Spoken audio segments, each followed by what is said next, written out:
It all kicks off with the grand final battle between humanity's 5 heroes and the fearsome demon emperor. In the midst of the clash, a massive amount of energy is unleashed, destroying everything around them. And with one last explosion, the great battle finally reaches its climax and its end. The monster was defeated, but to achieve this, humanity's 5 heroes had to pay a very heavy price. After the dust settles, we see the impeccable knight and the iron fortress supporting the sky archer.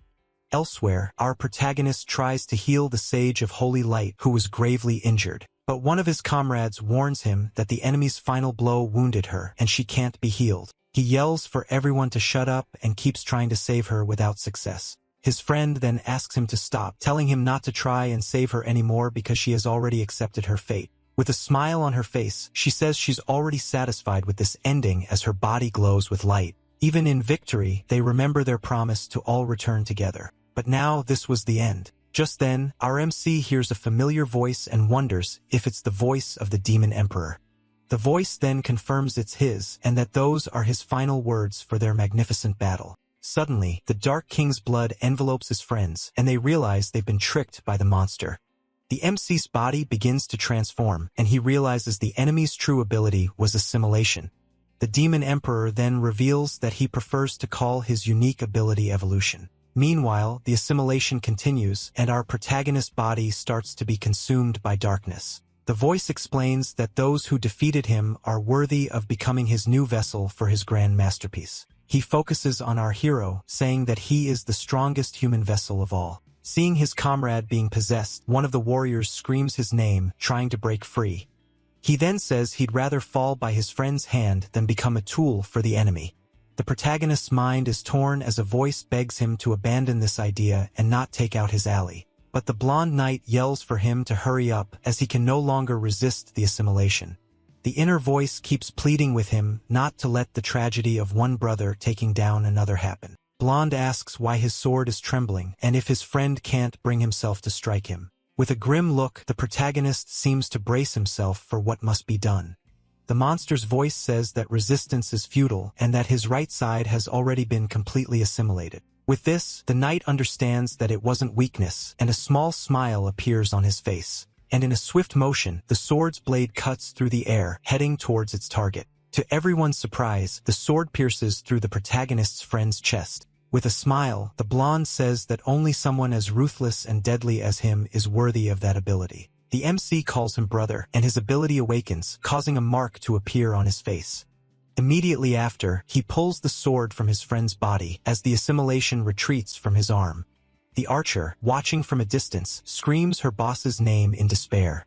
She and the knight tell him not to let the sacrifice be in vain and to do whatever it takes. With a look full of determination and hatred, our protagonist seems to have made his final decision. He then takes the lives of his other 2 companions, and the number 2 appears on his face. With that, a third mark appears, indicating that he has absorbed the power of all his allies. Screaming in pain and rage, the protagonist unleashes an enormous amount of golden energy. The enemy's voice says that 3 lives traded for power were only enough to free his hand. But our hero replies that to solve the final problem, a single hand is more than enough. He then raises his sword towards his own neck, surprising the monster's consciousness. At this, the entity furiously screams for him to stop this madness immediately. His demonic hand grabs the blade, and the voice warns him not to test its patience any further. And with a bit of force, the sword shatters into several pieces before our young man's eyes. With the destruction of the holy sword Sulla, the monster believes it has won the battle once and for all. The entity then boosts, saying that no attack in this world can harm its invincible shell. But suddenly, the sound of something breaking echoes through the place, leaving the creature confused. Our hero then asks if the demon really thought he couldn't destroy himself, and with a shout, he strikes his own chest, piercing his body with his free hand. Surprised by the young man's action, the monster screams his name as a massive explosion occurs. After the dust settles, we see a scene of destruction with a trail of dark energy in the sky. The enemy's consciousness admits it underestimated him, and the protagonist wonders if this is his end. Kneeling and wounded, the warrior laments that he couldn't save anyone, and that not all demons were annihilated. With a sad and defeated look, our young man seems to accept his lonely fate. Just then, a giant mysterious figure appears and says what happened is a pity. With that, the scene changes and we see that 5 years have passed since the great final battle. In a dark forest, someone comments that it's been 5 years since their boss left them. Another voice calls him an idiot and asks if he doesn't know what they're doing tonight. A monster says all he knows is that he had to bring 4 human girls and a demon to this location. He explains that this year's memorial will ensure the new generation never forgets their creator's sacrifice. With that, the monster announces the beginning of the ritual and says he'll start with the 4 human offerings. In a swift move, he attacks the girls. Seeing this, the other demons advance to feast on what's left of the offerings. He then turns and says that now he will spill demon blood to honor their former emperor. Then we see that the final offering is our protagonist, who is hanging and badly wounded. Slowly, he opens his eyes and wonders confusedly where he is and how he ended up in this place. He doesn't understand how he's alive, as he remembered perishing in the battle. But the insect monster kicks him and yells for the trash not to move, leaving him stunned. He continues, saying the prisoner is the weakest demon and doesn't even deserve a name. Shocked, our young man wonders if he's become a demon and notices that his eyes are now green. The insect then says that being a sacrifice here is the greatest honor he could ever have in his life. With that said, the executioner raises his blade, preparing to deliver the final blow to our hero.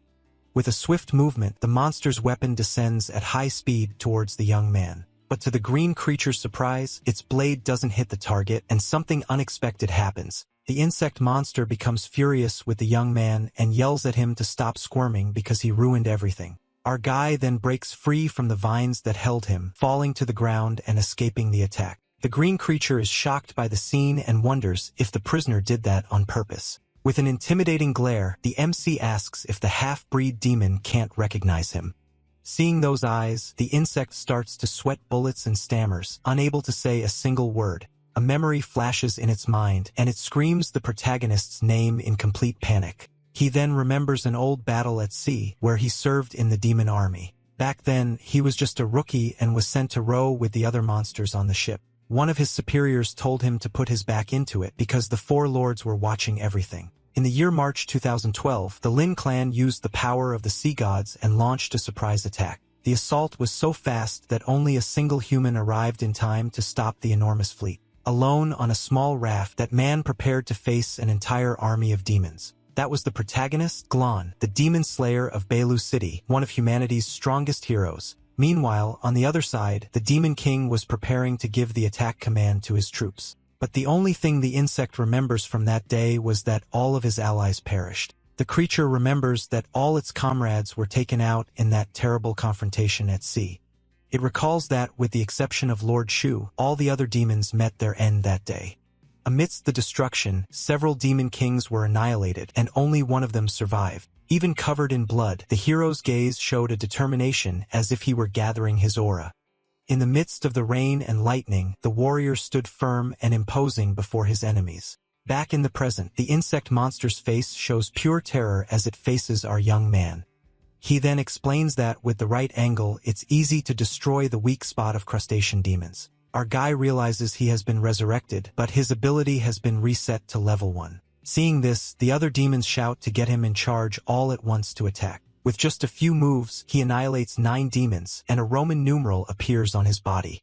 He says the minions were weak and that he only got a little stronger with his ability. Another monster watching from a distance is terrified by the strength shown by the young man. Seeing it has no chance, the bizarre creature tries to flee from that place as fast as possible. But the protagonist uses the insect's blade and pins the centipede to the ground, preventing its escape. As the creature screams in pain, our young man approaches and grabs one of its legs with his hand. After the fight, he goes to the girls' bodies and covers them with a cloth to give them some dignity. Even in a new body and with a new life, his determination as a hero of humanity hasn't changed. He then tries to use a healing spell to test his powers, and a green light appears in his hand. But suddenly, 3 snakes burst from his arm, and he wonders why his hand turned out like this.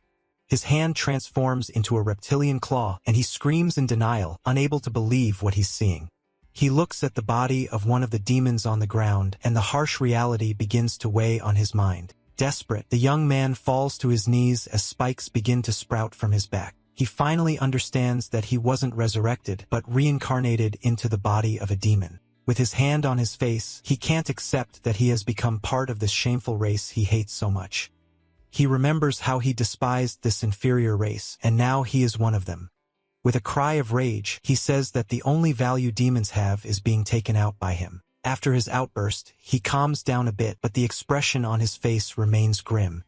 The taste in his mouth is bitter, and he spits on the ground in disgust with himself and his new form. The centipede threatens him, saying it will torment him and make him scream in pain like a human. He ignores the threats and says he doesn't know why he ended up like this, but he understands the consequences. The monster wonders why the coward from before is so different but decides to scare him some more. But before it could do anything, our hero charges forward and annihilates the centipede with a single blow. With the insect's blade in hand, he mercilessly finishes off the last monster in that place. Even as a demon, he decides he will continue his old mission of annihilating all of them. With a terrifying smile, he says he has nothing to complain about because now he can hunt them from the inside. He remembers hearing that 5 years have passed since he perished along with the demon emperor. Now, he decides it's best to find a place to stay, and then investigate what happened more thoroughly. As he climbs, he spots the skull of a giant troll and recognizes the place where he is. He realizes the demons have built a fortress there and finds it very convenient for them. The fortress was built on the skeleton of the Round Mountain Troll, an old enemy of his. Continuing on his way, he finds the cave where he once stayed and confirms his memories are correct. The place seems safe and free of demons, so he decides to use it as a temporary hideout. To warm up and rest a bit, our young hero decides to light a small campfire. Sitting near the fire, he reflects on everything that has happened and how his life has changed drastically. Even with a new body, his eyes still carry the same determination as before his previous life ended. Near the fire, he begins to carve a small wooden doll to pass the time. At this, a memory of his old friends comes to his mind, and he remembers the good times. He recalls a day when one of his friends had to improvise and gave him a leaf skirt. His companions couldn't hold it together and burst out laughing at his new look. Our hero was obviously not at all happy with the joke and was clearly not amused. Back in the present, a strong wave of nostalgia hits him and a melancholic look takes over his face. He then finishes carving the small wooden statue of one of his former companions. Carefully, he places the figure next to others he had made before. In total, he made 5 small statues, one for each of his friends who were gone. Looking at the figures, he remembers that time and how different things were. Another memory surfaces, and he laments thinking he could have done better. With a serious expression, he then picks up one of the small wooden statues and eats it. Immediately after, he throws the rest of the dolls into the fire to burn and turn to ash. The memories of his friends fade as the fire slowly consumes the wood. Since he's a demon now, he decides to use it to his advantage and destroy them from the inside. Suddenly, a sharp headache hits him, and he starts receiving the memories of the demon's body.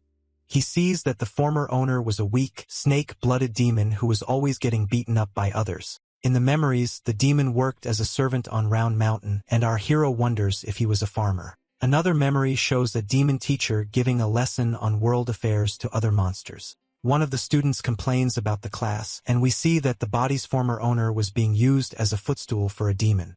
He remembers that demons were tools of war created by the bloodthirsty emperor, but in just 5 years, they developed a civilization and settled in these lands. With all this new information, our hero finally leaves the cave to explore the world outside. Looking at the horizon, he regrets not being strong enough to solve everything in the past. So he swears that in this life, he will become stronger than ever to annihilate all demons. Using the demon's memories, he finds a map that shows the location of Training Ground 2.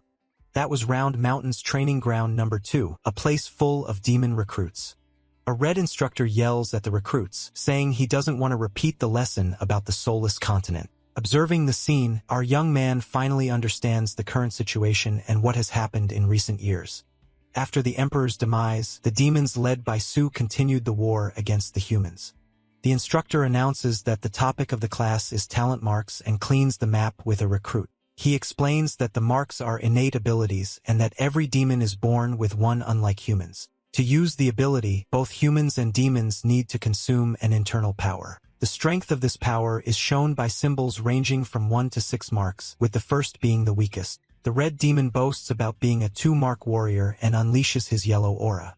our hero realizes that he also only has one mark now and that he needs to test his new abilities. The instructor continues, saying that the second mark is a milestone as it awakens the user's ultimate technique. Suddenly, the other demons make way for someone important to pass through the crowd. A blonde demon shoves our guy and arrogantly tells him to get out of the way. That was the camp's genius recruit, a powerful demon with several knight helmets as trophies. He says he doesn't need a footstool and asks who let this useless servant in here. The instructor tells the genius to shut up and says that the practical training is about to begin. He explains that in combat, the power and type of the mark don't completely decide the victory. Pulling a tarp, he reveals a giant creature and says that tactics and adaptation are also vital. With an excited smile, the blonde demon says that finally, something fun is going to happen. The instructor reveals that the creature was made by the former emperor and that now, only this one remains. He says it's a very strong howling demon, and that the beast's body has only one weak spot. Our hero watches everything from a distance and seems to find the whole situation quite boring. He thinks there's nothing useful for him here and decides it's time to leave this place. He regrets not being able to annihilate the demons to level up and decides not to draw attention. Suddenly, the giant creature's eye glows in intense red and it prepares to attack. Beast then easily breaks free from its chains and charges furiously at the recruits. The red instructor tries to hold the monster back with the chain and yells for the creature to stay put. He boasts that even though the beast has 3 marks, its weak spot is in his hands. But to the red demon's surprise, the creature lets out a terrifying and mocking smile. The beast then says that the new generation of demons is pathetic, leaving the instructor in shock. It reveals that it's been faking it for weeks to complete its master's mission, and now it will annihilate them all. The monster's body begins to crack, and dark energy is released from within. In the blink of an eye, the creature lunges forward and annihilates the demon instructor with a single blow. All the other recruits, including the blonde genius, are completely terrified by the scene. Launches a devastating attack against the roots, wiping out several demons at once. The blonde genius is shocked by the monster's strength and decides to run so he doesn't have to use his secret weapon. As he tries to escape, he bumps into our protagonist, who intentionally blocks his path. Lying on the ground, the arrogant demon yells furiously, asking why the bastard is getting in his way. With a calm look, our young man just wipes some blood off his armor, ignoring the commotion. Amidst the chaos, the giant creature notices that one of the recruits stayed behind and stares at him intently. With a smile, the beast taunts him, asking if he can escape as it takes out more demons. Seeing he has no way out, the blonde prepares to use his secret weapon as a last resort. The monster then launches a powerful and dark attack directly at our hero. Enormous dark claws advance at high speed, ready to crush the young demon. But instead of running, protagonist faces the attack head-on as his eyes glow intensely. The beast is surprised and wonders what's happening and where that strange aura is coming from. It doesn't understand why the weakling doesn't fear it and wonders if he knows its true weakness. But it dismisses the idea as its 9 relatives perished years ago and a rookie would have never seen them. With a powerful stomp on the ground, our young man prepares to show the monster what true power is. The beast convinces itself that it's impossible and that this is all just an act from the young demon. Standing amidst the destruction, our hero faces the monster with an overwhelming presence. With a dark glare, he warns that if the creature takes one more step, it will meet its end. The creature decides to get serious, preparing to show off its authority. With that, unleashes a primal power and lunges forward with a devastating attack against our guy. But our hero remains standing without a single scratch, while the blonde demon is down for the count behind him. The monster makes a swift move. Fleeing at top speed, the monster thinks the fight is too risky and decides it's better to just book it. Everyone is shocked to see the massive demon run away, and the blonde genius can't believe what he just saw. Then, our hero offers a hand to the demon on the ground to help him up. The blonde demon looks at him with an expression of total confusion, not understanding what's happening. He thinks the MC is trying to get close and says that he's a two-seal genius while the other is just a servant. With a disdainful look, the arrogant genius says he won't fall for our hero's silly little trick. At that moment, our guy simply rips off a piece of the blonde demon's clothes, leaving him stunned. He then uses the piece of fabric to wipe the blood from his hand with an eerie calm. The blondie becomes absolutely furious at his attitude and calls him a filthy farmer. Soon, the other recruits approach and ask how he managed to scare off the howling demon. One of them demands an answer, and our hero explains that he read the creature can't see stationary objects. The demons buy the lie, and one of them says the book was written by the demon slayer, Garan. With a sly grin, our hero reveals he was lying and that howling demons actually have excellent vision. The blonde demon gets annoyed and accuses the newbie of being arrogant just because he's read a few books. One of the henchmen asks if their boss is okay, and he plays it off saying he's just tired. Then, the genius orders his 5 followers to track the MC and take him out in the most humiliating way possible. The 5 demons accept the mission with malicious grins, ready to hunt down our hero.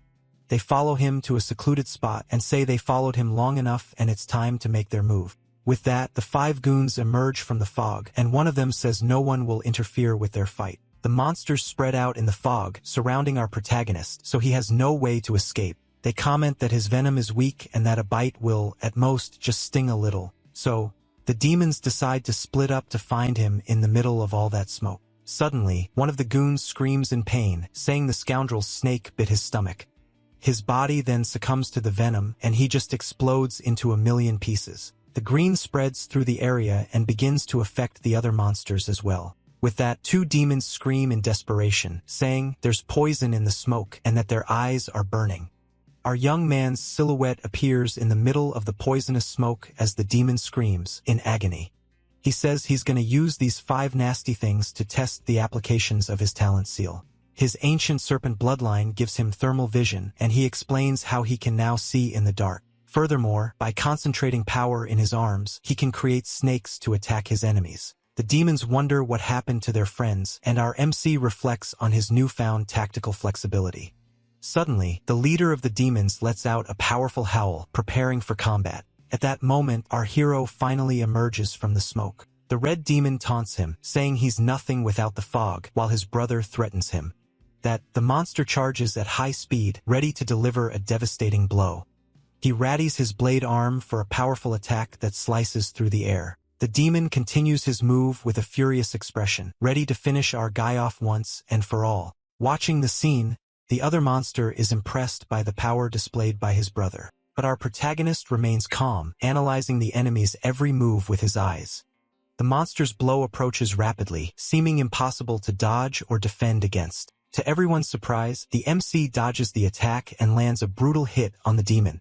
The surviving demon is completely paralyzed with fear by what just happened. Seeing he has no chance, the creature surrenders and begs for his life, blaming the blondie for the orders. But our protagonist doesn't seem the least bit convinced by his lame excuse. Desperate, the monster offers to lead him to the blondie's secret cave, which must hold precious treasures. The MC thinks he can use the treasures to evolve and decides it's worth checking out. So, the 2 walk through a forest, and the monster announces they're almost there. Reaching the edge of a cliff, the creature points to a cave hidden behind the waterfall.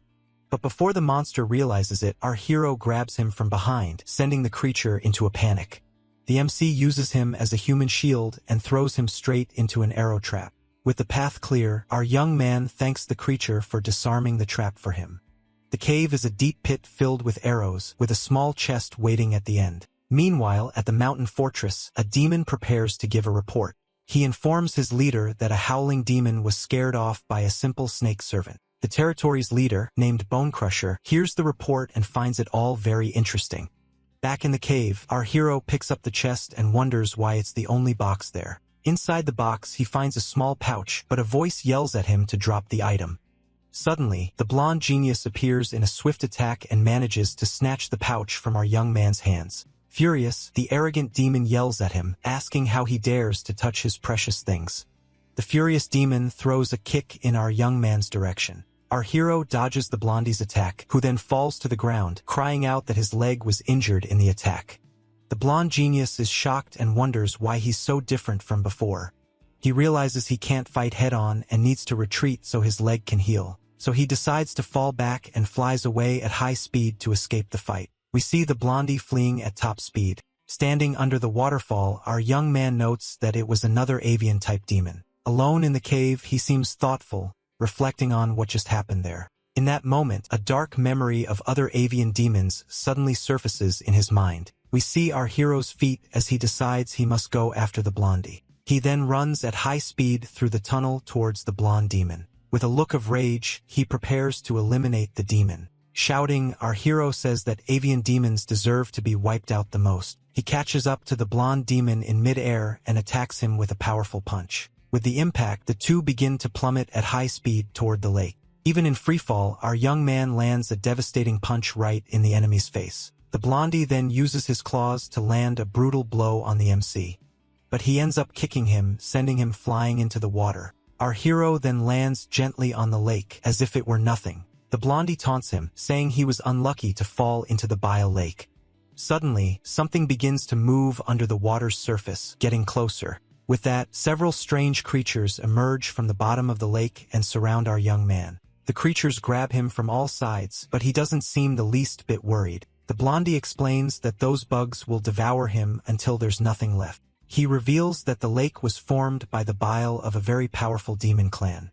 Being pulled under, he bites one of the creatures with all his might. With this, he begins to absorb the creature's energy to increase his own power. He breaks free from the creatures with a blast of power, leaving everything around him destroyed. The blondie is surprised by his strength but quickly regains his composure. He says that even if the protagonist is strong, he'll never be able to finish off all the insects. Then our young man launches an attack with his hand, and several energy snakes surge toward the blondie. The energy snakes shoot out of the water and attack the demon in the air at high speed. He dodges and slices through the snakes with his wings, mocking the attack speed. He continues to taunt, saying that at this speed, our hero would be lucky to haul manure. The demon continues to dodge and cut the endlessly appearing energy snakes, saying that our young man's snakes are too slow and are, at best, good for tilling the soil. The blondie warns that he'll be slowly worn down to nothing and calls him a filthy farmer. Suddenly, all the insects in the lake gather together, forming a giant, weird ball. The energy snakes fuse with the ball of insects, creating a bizarre creature. The bizarre creature soars into the sky at high speed, surprising the blonde demon. With a determined look, our hero prepares his final attack to end the fight. The creature of snakes and insects charges at high speed toward the blonde demon. The bizarre creature hits the demon head-on with a swift attack, shocked by the speed and wonders how the attack got so fast all of a sudden. With that, only the remains of the annihilated insects are left in the lake. He says the insects only got him to the second seal, but that's enough to deal with the bird. Chilling smile. He threatens the blondie, saying that in the next blink, he'll slice open his skull. The demon calls him crazy for spouting such nonsense and grabs a bow to defend himself. Then, our young man advances at an incredible speed, leaving the enemy completely surprised. The blondie yells not to be underestimated and charges his arrow with a powerful purple energy. He reveals that it is Lord Shu's magic arrow and that fate has saved it for this very moment. He fires the arrow, unleashing a blast of energy toward our hero. The blondie seems confident that his final attack will hit its mark, but to his surprise, our protagonist simply stops the arrow with his bare hand. Energy serpents emerge from his body, and the blondie doesn't understand what's happening. The serpents then envelope our young man and the magic arrow in a completely bizarre scene. They form a cocoon around him and fall back into the water. Slowly, our young man's hand emerges from the water, surrounded by a mysterious purple energy. The blondie watches from the shore, confused, wondering if his deadly arrow managed to finish him. Suddenly, a pink-haired demon appears and runs over worriedly, asking if her brother is okay.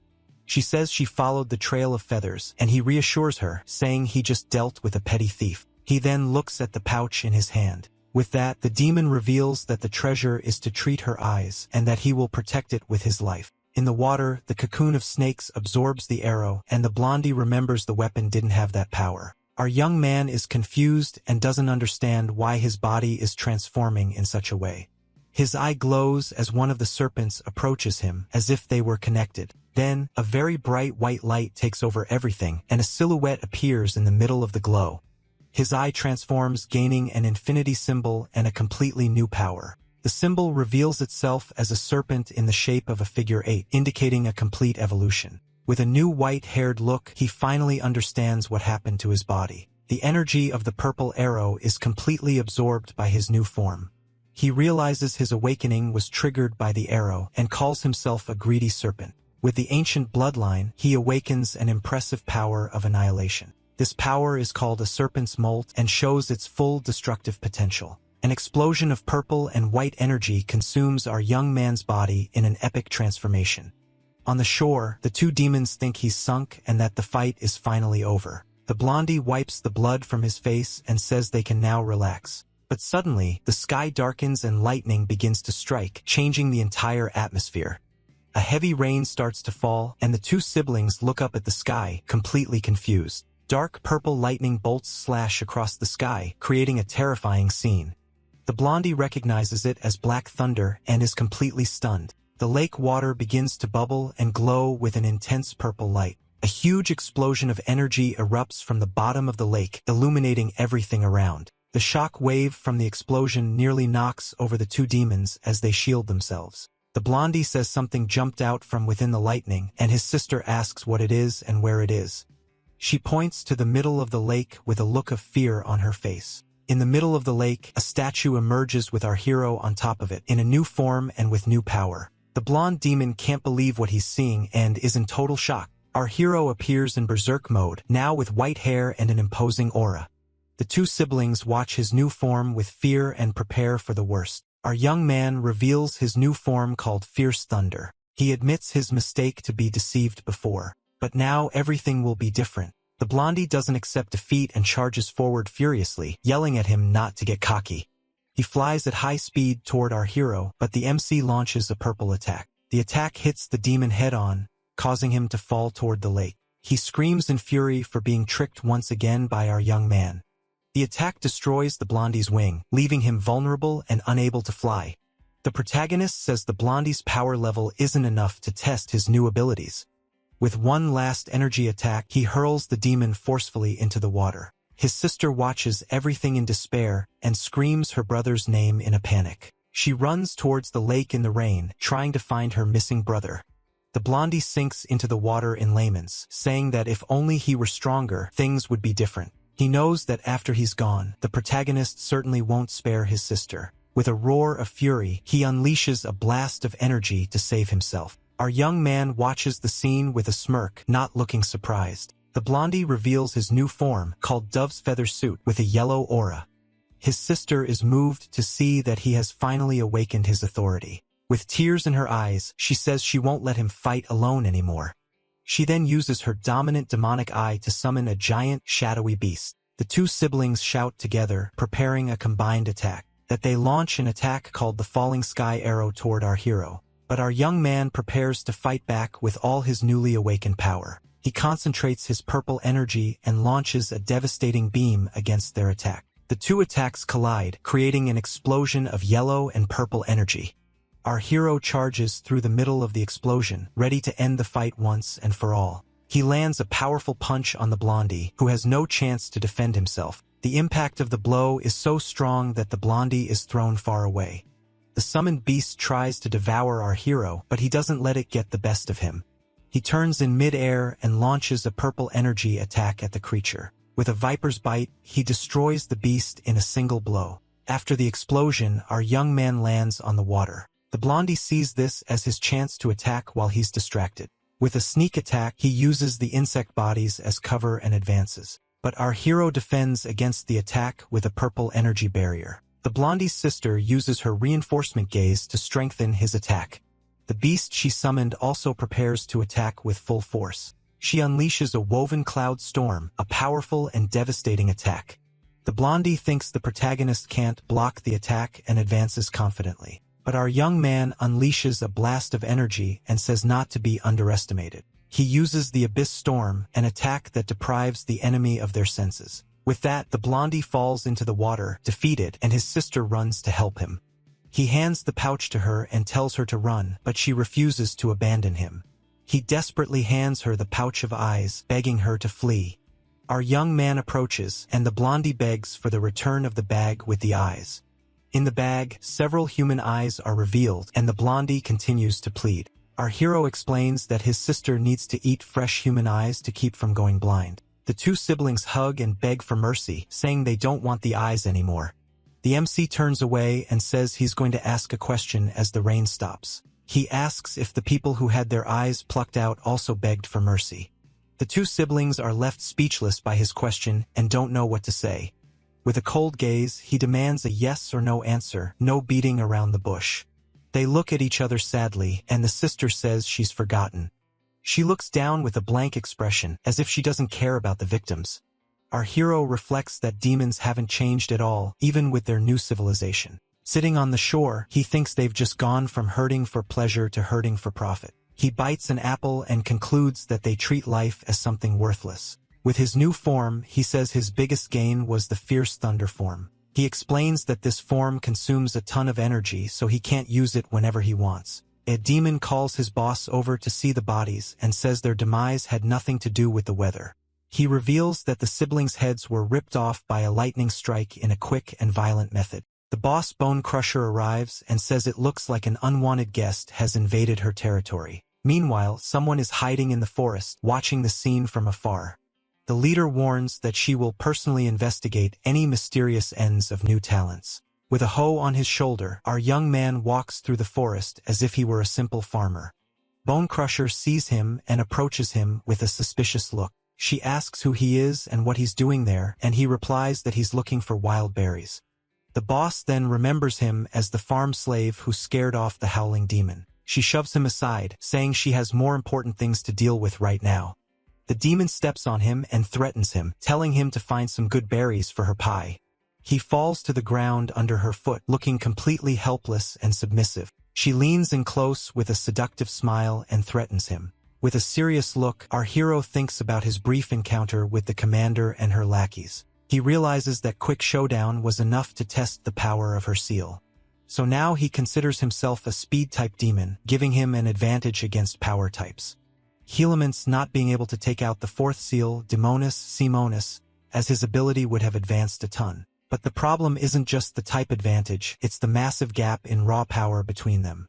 Even so, the MC can't suppress the intense urge to hunt her down and finish the job. With a glint in his eye, he decides the hunt for power, and revenge starts now. Meanwhile, the demon commander is reading a book, investigating the recent string of passings. She analyzes the info and discovers the marks on the bodies weren't made by electricity. As she continues her research, she looks for an ability called Mountain of Corpses. However, she rules out another possibility and seems to be hitting a dead end with this mystery. From the top of a cliff, our hero decides he needs to get stronger for a surprise attack. Just then, a small demon spots two monsters making a shady deal with a cart. The smugglers hide, and one of them says not to worry because the place is secure. The little beetle then goes to a lake and appears to get chomped by a frog. But actually, the beetle was being controlled by our hero, who used it as bait. He touches the frog and thinks he's found a secret shortcut to level up easily. With this new info, he arrives at a cave with a huge door and a guard out front. A purple monster stops him and asks to see his entry pass for the black market. Our protagonist enters the place and sees it's a black market crawling with all sorts of different demons. He moves quickly through the market, seemingly looking for something specific. He hears other demons complaining that they can't buy like they used to. A vendor tries to sell him a rare material that can make his weapons 10 times stronger. But our hero replies that he's never heard of a blacksmith who could actually forge that material. Another vendor advertises fermented hearts, and a customer complains that it's contraband. One demon grumbles about the commander having banned the sale of help 2 years ago.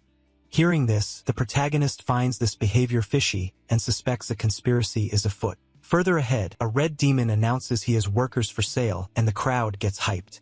The vendor tries to calm everyone down, saying he'll sell the whole batch at a fire sale price. At that moment, our hero steps up and says he wants to buy all the prisoners. The vendor gets ticked off and asks if our guy has any money since he looks like a total bum. Calmly, the MC offers the vicious thunder arrow as payment, leaving the vendor stunned. The demon then tells his goons to take the prisoners away so he can have a private chat. Just then, one of the blindfolded children stumbles and falls to the ground. As he falls, the little boy drops a small pouch he was clutching tightly. Desperate, the boy tries to grab the pouch back, yelling for them to wait for him. A lizard monster complains that he wanted to keep the chubby one to have some fun with by himself. The vendor asks if he's in a hurry to sell the item because he's scared of that blonde demon commander. With a sly grin on his face, the vendor seems very pleased with the negotiation. The door then closes, and the two are left alone inside the room to finalize the deal. A dark purple energy explodes from inside the room, and the demon screams in agony. Several energy serpents attack the vendor, who has zero chance to defend himself. The door remains closed, but now a dark liquid starts seeping out from under it. Slowly, the door opens and a bright light illuminates the entire dark hallway.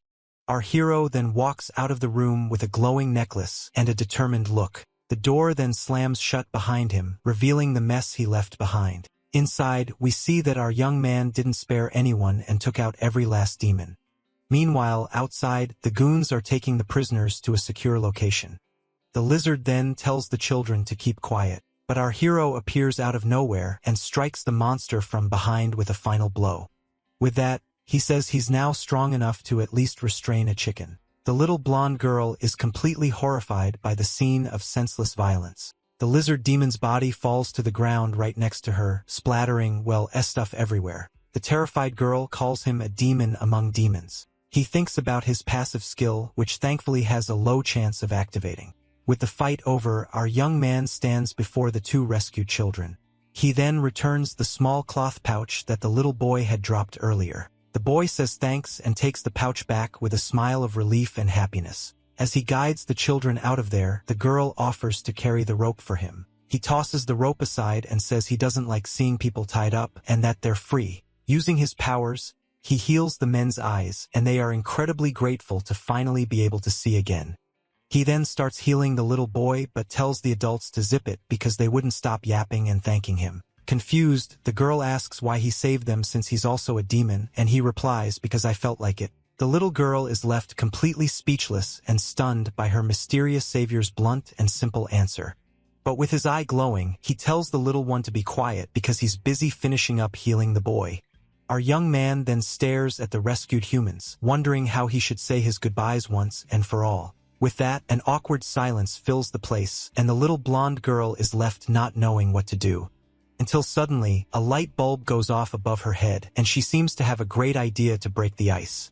So the girl turns to everyone and says she's gonna tell a joke to lighten the mood a bit. She starts telling a story about a tavern that was offering a nice discount on the third drink to celebrate a festival. With a smile on her face, she continues saying that a man asked the bartender for a glass of the second drink. At that moment, the rescued men just give her blank stares, not getting the punchline of her joke at all. The little girl then puts on an innocent face, realizing her attempt at humor didn't quite land. But suddenly, the sound of a muffled laugh echoes through the cave, surprising everyone there. One of the men points to our hero, and the little girl is overjoyed that someone understood her joke. However, out of nowhere, a serpent of dark energy emerges from our protagonist's feet and lunges forward. The creature then wraps itself around the little girl, who screams in terror, not understanding what's happening.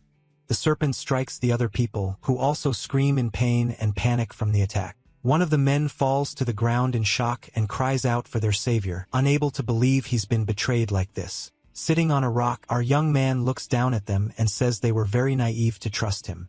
The man says that the demonic race always hides a venomous heart and that they should never be trusted. With a smirk, our hero says this is what happens when you trust him and that they should remember this lesson. After that, all the rescued humans fall to the ground, seemingly lifeless after the poison's attack. He then approaches the little girl and asks why she's resisting the poison he unleashed. But crying, the girl says he didn't want to finish them off and only meant to knock them unconscious. Our young man remains silent for a moment, a serious expression on his face. The girl says he just wanted to teach them not to trust demons, and he asks what makes her so sure. She then yells that it's because he's a good demon, and that's why she trusts him completely. At that moment, the little boy wakes up and asks his friend what she wants to do now. With her eyes shining, she says she wants to follow him, but the MC replies that he doesn't need any dead weight. She then introduces herself as Sulla, a blacksmith, and promises she won't get in his way at all. Our hero recognizes the name and asks if she happens to be the granddaughter of a man named Alexius. Surprised, Sulla confirms it and asks how he knows her grandfather, leaving the MC lost in thought. He explains that they are old acquaintances, that he even held her in his arms when she was just a baby. With that, a memory of an old forge comes to his mind, revealing a bit more about his past. In the memories, we see Alexius, Sulla's grandfather, saying that he doesn't forge swords for those who harm their own or the innocent. With a serious and suspicious gaze, he stares intensely at our hero from that time. The blacksmith says the MC reeks of blood and that his seal of talent can still smell it even after all these years. He then tells our young man to leave, but the MC reveals that Sister Dia sent him to find him. He then says he wants the steel sword the blacksmith is forging, and the old man asks if he's with this sister. Our hero then just confirms with a brief nod. Alexios is silent for a moment, a serious expression on his face as he sizes up the situation. He then agrees to forge the sword, saying he'll repay a favor he owed her with this weapon. Old man Alexios shows a small statue he received from the sister and says he plans to use it as the handguard for the blade. Our young man asks when he can pick up the sword, and Alexios tells him to be patient as it will take a few days. He then mentions he needs to call a scholar to bless the birth of his grandchild, who is on the way. The scene changes, and we see our young man kneeling in the middle of a cold, desolate, snow-covered landscape. In the background, we see a completely destroyed house and a sword stuck in the ground. Alexios then appears holding a baby, and our hero approaches to ask where his sword is. The blacksmith points to the weapon stuck in the snow and tells the warrior to go get it himself. Alexios reveals that the name on the sword is Sulla, the same as his granddaughter's name. Then, with a serious look, our young man asks about the little child's parents. Alexios tells him they were gone when a horde of demons invaded and attacked their village. He explains that the creatures wiped out everything and everyone they saw without mercy. He then asks if Sister Dai and our hero's beloved also perished at their hands. With an expression of pain, the MC confirms that, yes, they're all gone because of the demon race. The blacksmith hands the baby to the warrior and laments that she never even had the chance to receive her blessing. Our young man then looks down at the little Sulla in his arms with a determined gaze. He decides to give her his own blessing and wishes for her name to accompany him on his journey. Alexios asks if he should change the sword's handguard as demons approach them. He suggests that, in our hero's current state, he might not need mercy anymore. The protagonist questions the meaning of mercy as he faces the enemy army. He then reflects that healing the wounded is just a self-deceiving remedy for the sect of mercy. He prepares for battle, facing the horde of demons with his new sword in hand, vowing that he will act before the wicked can even raise their blades against the innocent. With his new sword, he charges against the horde of demons, promising to eliminate them all without mercy. Our hero unleashes powerful and precise strikes, and each movement of his blade leaves a trail of destruction. In the blink of an eye, he annihilates several monsters at once, showcasing his impressive speed and strength. He shows no hesitation in his eyes. His only mission is to keep fighting until no one is left standing. With his face covered in blood, he swears to stack the bodies of his enemies until they form actual mountains. For him, true mercy is annihilating them all so that the innocent will never have to suffer again. But back in the present, young Sulla says her grandpa used to tell her stories about him, but she asks why he looks like a demon now. Our hero dodges question, saying it's a long story and that he just takes really good care of himself. Then he turns the questions back on her. Sulla crosses her arms and declares she'll only go back to her grandpa after she's forged the ultimate demon-annihilating blade. Seeing her determination, her reflection flashes in his eye as he watches her intently. So, he encourages her to keep up the hard work, and she gets totally hyped, asking if he really believes in her. With a thoughtful look, the protagonist says that having a passion is a good thing, and he's even a little jealous of it. Afterward, he writes a note for the humans, introducing himself as the Vampire Knight and leaving them instructions. With that, he leaves the humans passed out on the grass so they can safely be on their way when they wake up. Upon waking, one of the men finds the note and shouts excitedly that they were saved by the legendary Vampire Knight. Following the instructions, the rescued humans get dressed and begin their long journey toward freedom. The little boy still seems to be in disbelief, asking if everything that just happened was actually real. Meanwhile, our hero returns to the cave and says he took care of a few demons. Sulla then proudly shows off the simple forge she built herself, saying it was a piece of cake to put together. But she laments that the best material is in an occupied mine, so she has no way to put her real talents to use. Our protagonist hands her a rare, golden material, leaving her completely stunned. He says he grabbed the material earlier, and Sulla excitedly praises him, calling him a master thief. Our hero then asks if she knows how to forge that steel, and Sulla brags, saying she's one of only 3 people in the world who can. ISS's expression turns dark when he hears that the third blacksmith is the current demon king of war, Agricola. She explains that this king is the strongest in history and that there are only 6 weapons made from this material in the entire world. Lost in thought, he realizes he needs to get stronger as fast as possible to deal with this new threat. Sulla then asks where he's going, and our hero replies that he's going to continue his hunt to get stronger. Elsewhere, a demon reports to his boss that there were no survivors at the black market, which sends her into a rage. The The boss relaxes in a hot spring and orders them to hang the bodies in the square as a warning to everyone. The lackey asks how they're supposed to find the culprit, but the boss just tells him to shut up and get back to work immediately. She then threatens him, saying that if the farm slave's breakfast is subpar the next day, they won't live to see another. She sinks into the water, thinking she's really craving some high-quality sugar. Meanwhile, some demons are talking about the situation, and one of them thinks it must be bandits from other territories. Our boy overhears the conversation, and one of them mentions that the boss would notice a high-level demon unless they were disguised. Realizing the monsters are on high alert, his hand glows with a green energy as he plans his next move. Near a group of monsters, he concludes that passing himself off as a weakling is a much better way to level up. A couple of demons find the body of another one of their own, commenting that this has been happening a lot lately. Our boy hears them and reflects that he wasn't the one who took that guy out, so something weird is definitely going on. Walking through the village, he wonders if there's another predator hunting demons in this area besides him. With his sharp instincts, he suddenly stops, sensing that he's not alone. His eye glows intensely as he focuses his attention to detect the mysterious presence. He then scans the abandoned village, trying to pinpoint where that strange feeling is coming from.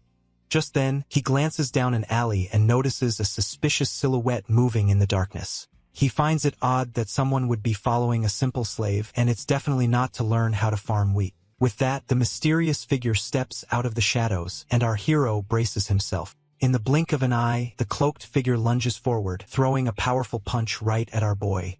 Soon as our boy dodges, he throws a punch back at the enemy. But the enemy's defense is so strong that our hero shatters his own hand on impact. He's blown away by the enemy's defensive power, seems completely unfazed by our boy's punch. As the enemy stares him down, our boy quickly shatters the wooden support holding a water basin on the roof of a nearby house.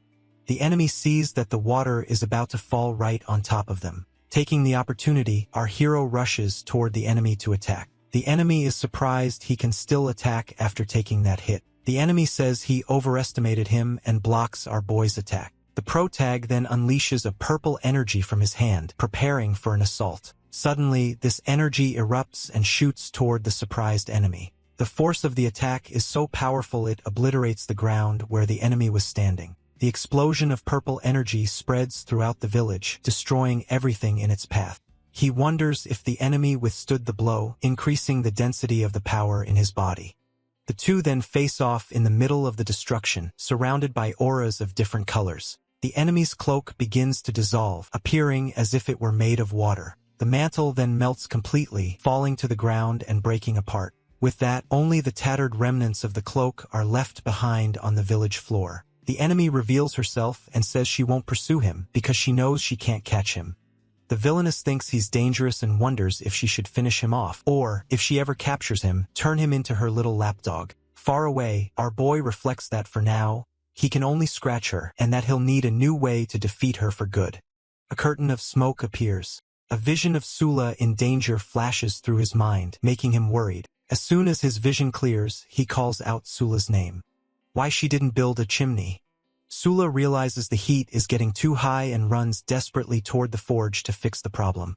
With a sweaty and focused expression, she holds the hot metal with a pair of tongs, giving it her all. Amidst the smoke, she continues her work at the forge while our hero watches her intently. Our boy asks if the sword is for him.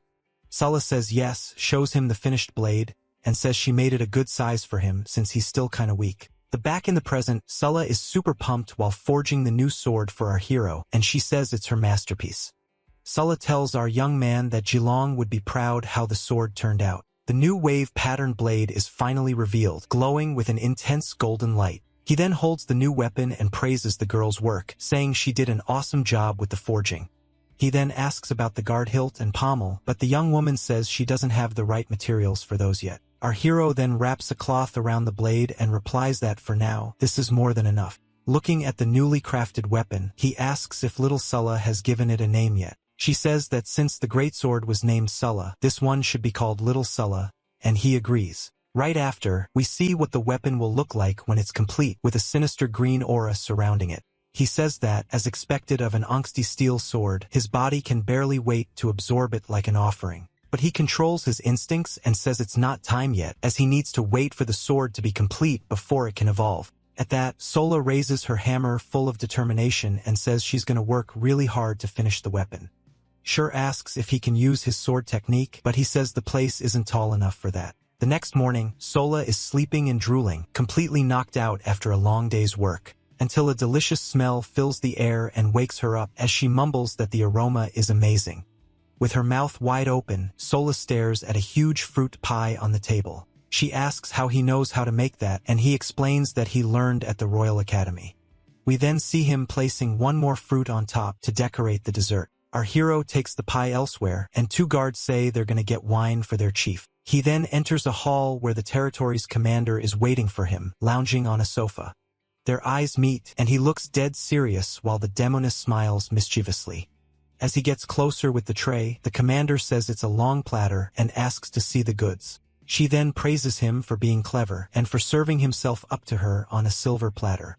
The demoness repeats that he's very smart as she leans in to eat the pie. Just then, she turns and shouts down to the guards below to bring the wine immediately. In this moment of distraction, our hero attacks using his fierce thunder form. The commander is in shock, with a cut on her face, and recognizes the angsty steel sword. He threatens her, saying she won't be so lucky with his next strike. To defend herself, the chief summons a large golden shield called the Aegis of Dawn. Our young man thinks that, just as he imagined, she has a defensive talent seal and wants to test it further. The commander says a surprise of this caliber isn't to her liking and prepares for battle. Our hero then scoffs, saying that maybe he didn't put enough honey in the pie for her. With that, he charges forward with a purple energy attack that violently clashes against the golden shield. The impact of the collision generates a massive explosion that destroys everything around them. The two are locked in a power struggle, their weapons and auras clashing.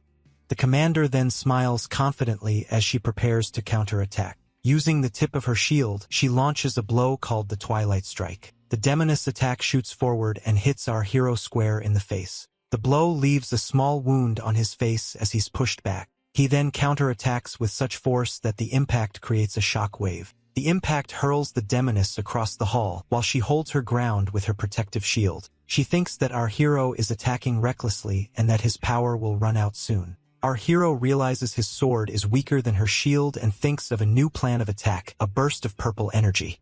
He launches a lightning net from the ground as the chief watches. The commander scoffs at his attack, calling it a cheap trick, and leaps over the lightning net. He recognizes the technique she's using to protect herself, a skill developed by his old friend, Faye. But with this realization, he becomes furious that she stole his friend's technique and dares to compare herself to him. The demon chief doesn't understand his anger and asks why he's so ticked off about it. She then lunges forward once more with the tip of her shield, preparing a piercing blow. The strike hits our young man dead on, piercing his chest and wounding him badly. Even injured, he manages to back away as her weapon transforms into a giant spear. The commander scoffs, saying it's ridiculous for him to get distracted in the middle of trying to take her down. Suddenly, green energy serpents appear and wrap around the demon's spear, surprising her. She doesn't understand what's happening and wonders if this is just another one of his cheap tricks. Just then, the newly forged steel sword appears, glowing intensely with power. The chief is shocked and says he had a lot of nerve bringing that into their fight. With an insane look in his eyes, the protagonist says the warm-up is finally over. He then gets into position with his sword and declares that the real battle can begin now. We're told an ancient legend about how a hero faced a giant serpent to protect the 3 moons. The legend says that even without his spear, the hero fought with his bare hands and sacrificed himself to win. Back in the fight, the commander unleashes her golden aura, preparing for a powerful attack. But she realizes too late that she's made a fatal mistake in switching weapons. Our hero takes advantage of the opening she gave by switching from the spear to the shield and lunges forward. With a swift movement, he pierces her with his sword in a clean strike. Cold look, he seems to have gained the upper hand in the fight. However, the demoness smiles and grabs the blade in her body, saying, "Finally got you." At that, her arm transforms into a giant gauntlet called the Armed Hand of Thebes. With her new weapon, she prepares a devastating punch with immense golden energy. He tries to block the blow, but the gauntlet's force is overwhelming and pushes him back. The impact of the punch is so strong it creates a shockwave that shatters the floor around them. Our hero thinks that he needs to dodge at all costs and find a chance to heal. But instead of running, he braces himself to grab the giant gauntlet. He catches her punch, and the chief is surprised that he's attempting a joint lock. Our young man then says he's an experienced fighter and doesn't mind grappling on the ground with her. With a series of grappling moves, he takes her to the ground and completely immobilizes her. She has him pinned and says his internal injuries must be tearing him up and that he's really tough. With a smile, the commander says it would be a shame to just end him like that. The demoness then presses her foot against our hero's face with all her strength. She then invites him to work for her, but he just glares at her with a look of pure hatred. He quickly breaks free with his sword, and the chief takes that as his answer. At that, the commander attacks him with a devastating punch from her gauntlet that lands square on him. The powerful blow from the giant gauntlet advances with crushing force against our hero. The impact of the collision creates a massive explosion that completely obliterates the castle floor. The attack is so powerful it pierces through the tower's roof and continues soaring into the sky. The energy from the blow hits the giant skull on the outside and shatters it into 1,000 pieces. The fight leaves a massive hole in the tower that goes from top to bottom, showing the destruction. She says that if it weren't for the sword, the punch would have blown him to bits. But with such severe injuries, the demoness refuses to believe he's still alive. However, amidst the wreckage, our young man uses a healing art to recover. He then lands on a floating rock and prepares for his next move. In the sky, a sphere of purple energy forms over the giant mountain skull. With his sword glowing, he prepares to use his most powerful technique. The commander recognizes the move and wonders if it's the second form of the sword technique. His technique, Phantom Thunder, strikes the skull with absurd power. Furious, the demon chief yells at him and prepares a counter attack with her gauntlet. She then meets his attack with her fist, which is glowing golden. The two powers collide in an explosion of energy. The collision is so strong it engulfs the entire fortress in a blinding light. But after the dust settles, we see that the tower was severely damaged by the impact. Inside the ruined hall, our hero emerges from the smoke and rubble. He's back in his normal form, with a calm expression and tattered clothes. His green eyes shine with unwavering determination. Emerging from the smoke, the chief says that his attack almost finished her. The demoness then reveals that in 2 years, he was the first to force her to use this technique. She reveals her innate seal, the Immortal Battle Banner, which absorbs and redirects any attack it receives. Our hero is stunned and wonders about the power of that Immortal Battle Banner. That the chief creates pink energy claws and prepares for the final blow against her opponent. The commander then charges with her new weapons, telling him to take that pride with him to the underworld. The protagonist gets confused by her technique and wonders if this has something to do with his friend, Faye. The demoness then stops her attack with a dumbfounded look on her face, having no idea what he just said. Back in the present, the demon commander seems to be pondering the recent events that went down in her territory. Our MC then takes off the bandage wrapped around his neck. A little while back, there's this group of adventurers talking about the legendary hero they're supposed to meet up with. Just then, the girl in the group spots a strangely round mountain peak off in the distance. Suddenly, that so-called peak starts to shake violently and lift itself off the ground, catching everyone completely off guard. Turns out that was no mountain. It was the head of a giant monster with glowing red eyes. And just like that, the massive round mountain troll gets to its feet, revealing its gigantic body to the heroes. But instead of attacking, the monster grabs its own head and starts screaming in pain. They're all confused as the creature's head starts to get pointy. One of the warriors recognizes the attack as the legendary Heavenly Fall Sword technique. Right after, a powerful slash of energy cuts clean through the creature's head. A beam of light shoots down from the sky, completely piercing the giant creature's skull. Then, the enormous creature begins to topple over. That massive giant, looking like something straight out of an anteme, comes crashing down, completely lifeless. At that moment, the mysterious saintess appears, wielding a powerful golden energy. The mysterious figure creates an energy barrier, shielding the group from the impact of the massive fall. With the troll's body now on the ground, a huge shockwave sweeps across the entire battlefield. When the dust finally settles, the monster's giant head is lying motionless on the ground. In the distance, the group of adventurers stares at the carcass of the creature that was just obliterated. But all of a sudden, the troll's teeth start to move, as if something is trying to crawl out of its mouth. Spooked by the chompers moving on their own, the group quickly gets ready for another fight. the creature's carcass starts gushing even more blood, making a huge mess of the area.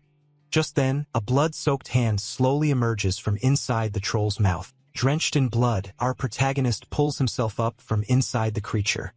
With a cold gaze, he asks about the 3 helpers that Merevek mentioned in her letter. The blonde hero replies that they are all comrades against the Demon Emperor. But our MC says that drawing a clear line between them is better for everyone involved. Our boy leaps in front of them, radiating a powerful aura.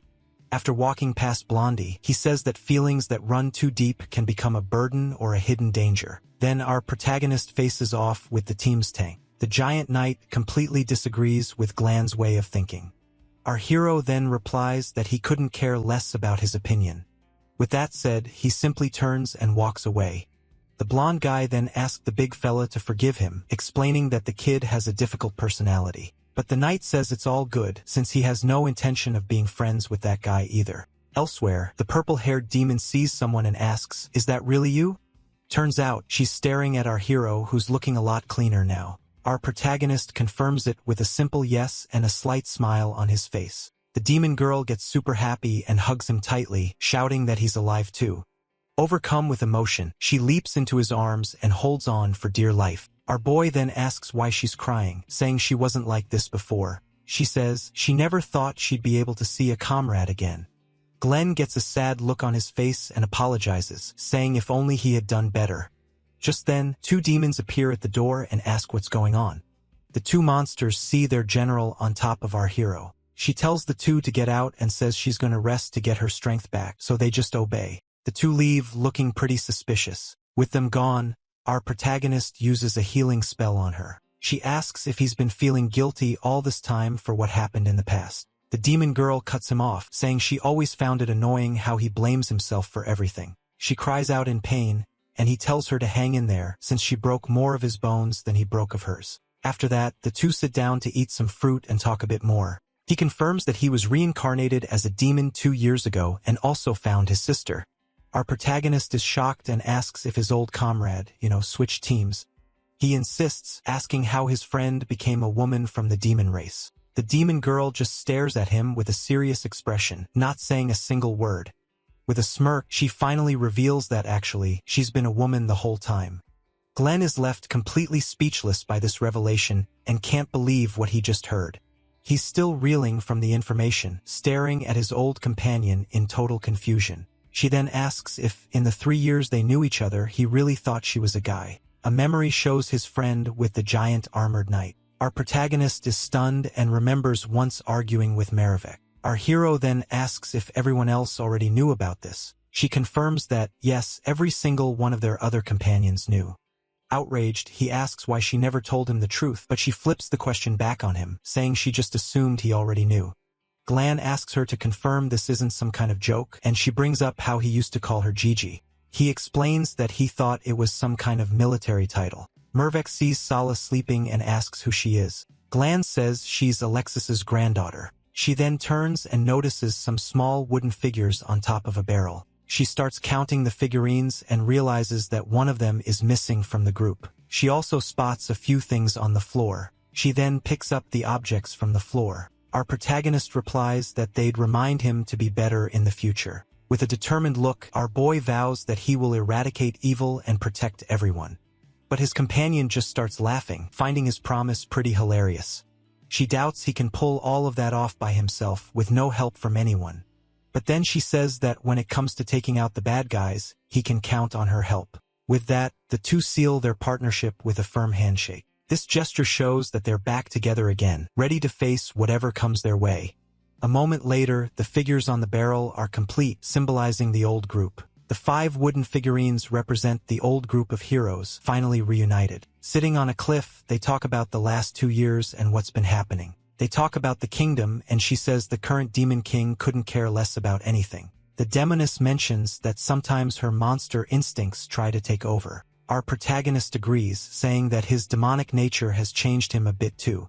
This gets his companion curious, and she asks how he feels different. Glenn explains that his personality has become calmer, and he has fewer ideas for battle strategies. This answer leaves Merevek completely baffled, making a pretty funny face. Sala shows up and asks Glenn who the lady is. Maravek is charmed by the girl's cuteness and pinches her cheeks affectionately. Our hero introduces the girl as Sala, and the woman complains about her plain clothes. She then invites the two of them to her basement, which is a much safer place. The group then walks through a stone hallway towards the secret hideout. Once there, Glan is impressed by the amount of information she's managed to gather.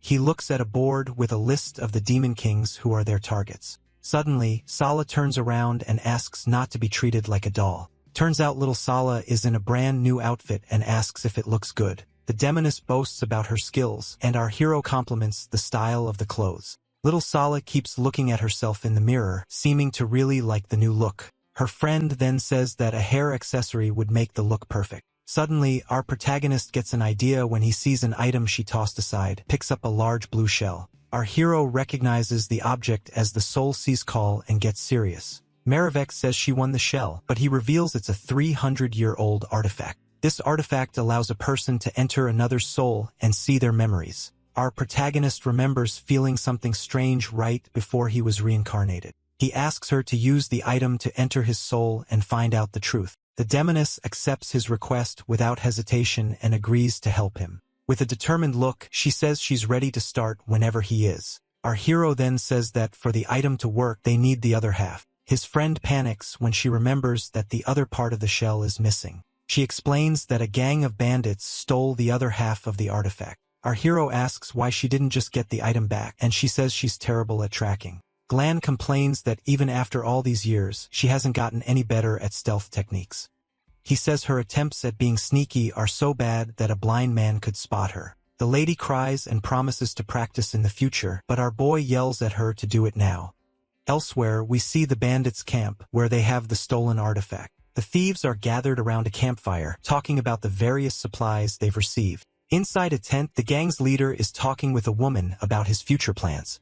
The big boss reveals he wants to get strong enough to fight an evil dragon. Outside, a few members are carrying 2 heavy boxes, which are tributes from another group. Turns out, our heroes use the boxes to sneak into the camp without being seen. From inside their hiding spot, Maravek compliments the plan, and our protagonist tells her to stop with the metaphors. They comment on the infiltration, saying there are too many bandits for a direct attack. One of them worries that someone might run off with their half of the shell in the middle of the chaos. They decide it's better to observe first and figure out where everything is hidden. A big, beefy bandit sits on the very box our protagonist is in. The beefy bandit suggests they wait for their enemies to wear each other out before they swoop in and attack. But suddenly, the box he was sitting on completely breaks, sending the bandit to the ground. Sprawled on the ground, the man complains about the shoddy box, and his friend notices it was empty. So to avoid being discovered, our hero quickly transforms into a snake.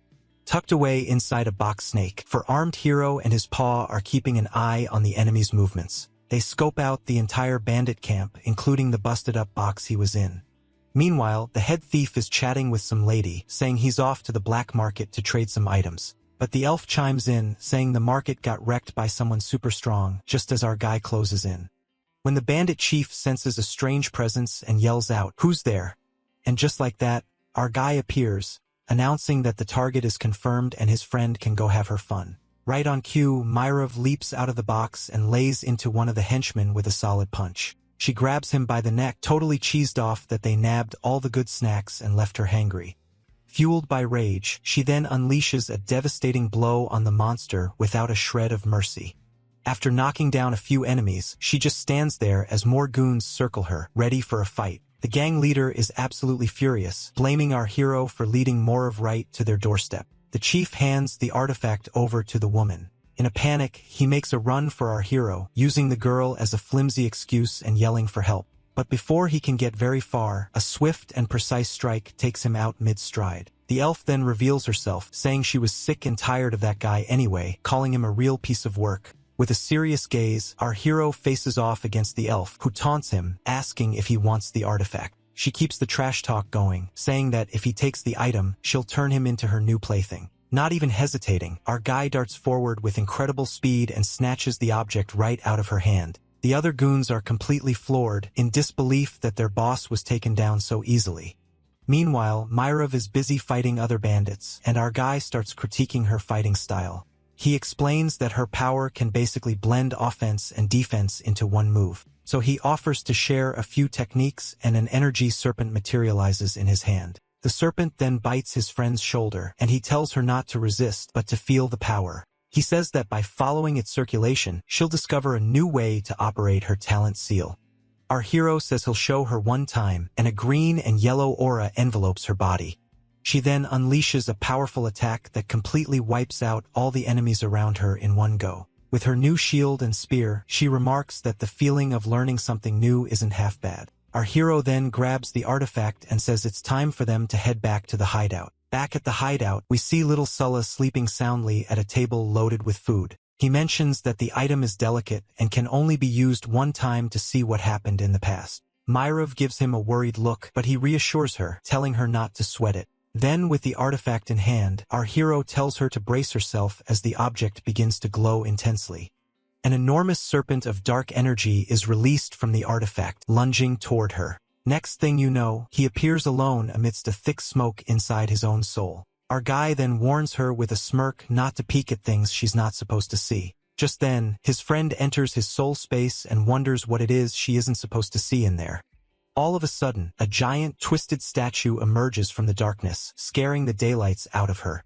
She then realizes it's a statue of the god of mercy and thinks its appearance is seriously messed up. His friend is stunned to see the shape of his soul, and he explains that this place is his soul. A chaotic and cosmic vision of the past then unfolds before Marov's eyes. Our hero's soul form then points toward the vision and tells his companion to go on ahead. With that, she walks toward a red light, ready to find out the truth. She soon sees the memory of a knight being struck by a powerful golden blow. The woman then realizes that this is one of his memories from after she had passed on. Surrounded by a dark, red energy, he remembers being cornered by the enemy. Inside the MC's memory, Myrov watches everything unfold with a serious and concerned expression. The evil being then reveals that he'll use a backup plan, relying on someone else's authority to survive. His cruel plan was to use a possession technique to reincarnate his soul into the body of a demon. But the blue symbol shatters, and the evil being complains that the form wasn't complete yet. Then we see a clash of energies, indicating that someone interrupted the demon emperor's ritual. His friend then finds herself in a sea of blood, observing the body of a woman named Sofka, an old comrade. A close-up shows her body. She sacrificed herself to stop the ritual. A fire entity says that the possession was stopped, but the consequences are unknown. Then, a wicked smile appears in the darkness, revealing that the plan allowed him to stay alive after all. With a shocked expression, his friend realizes that the demon emperor also managed to reincarnate. With that, the memory ends and the scene shatters like a mirror, sending her falling into darkness. She appears in a gruesome place and realizes she's still in his soul and has to warn him and fast.